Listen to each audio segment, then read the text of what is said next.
Hello বন্ধুরা, তোমরা সবাই কেমন আছো বলো? আশা করি সবাই খুব ভালো আছো। আজকে আমি একটা হালুয়ার রেসিপি নিয়ে তোমাদের সামনে হাজির হলাম। এটার নাম হলো ডিমের হালুয়া। ঘরে থাকা খুবই সামান্য উপকরণ দিয়ে এই হালুয়াটা বানানো যায়, আর এটা খেতে কিন্তু চমৎকার হয়।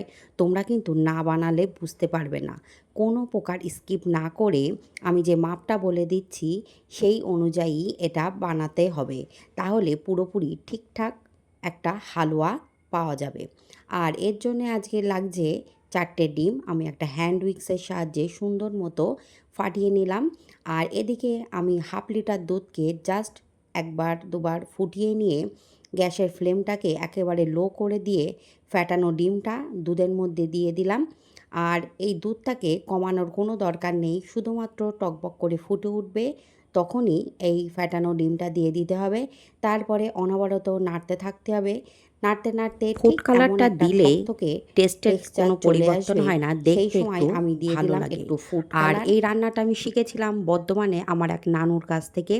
তিনি আজ পৃথিবীতে নেই। ওনার দেখতে যেমন সুন্দর ছিল, হাতের রান্নাও ছিল চমৎকার। ওনার জন্যে আপনারা সকলে দোয়া করবেন। উনি আমার খুবই একটা ভালোবাসার মানুষ ছিলেন।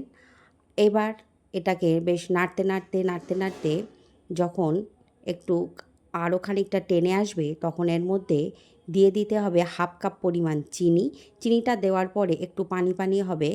তার মধ্যে এবার দিয়ে দিলাম 6টা 7টার মতো ছোটো এলাচ থেতো করে, আর দিয়ে দিলাম 1 টেবিল চামচ পরিমাণ ঘি। 1 টেবিল চামচ পরিমাণ ঘিটা একটু উঁচু করেই দিতে হবে, আর ঘিটা বেশি দিলে এর টেস্টটা আরও বেশি ভালো হয়। এবার দিয়ে দিলাম 4টে আমি ক্রিম কেকার বিস্কুট। এখানে কোনো প্রকার বাটার বা কোনো ক্রিম বিস্কুট ইউজ করা যাবে না, হয় ব্রিটানিয়া থিন মেরি বিস্কুট, নাই এই ক্রিম কেকার বিস্কুট দিলেই ভালো হবে। এইভাবে নাড়তে নাড়তে যখন এইভাবে শুকিয়ে আসবে, তখন দিয়ে দিলাম কিশমিশ আর 1 চা চামচের মতো ঘি।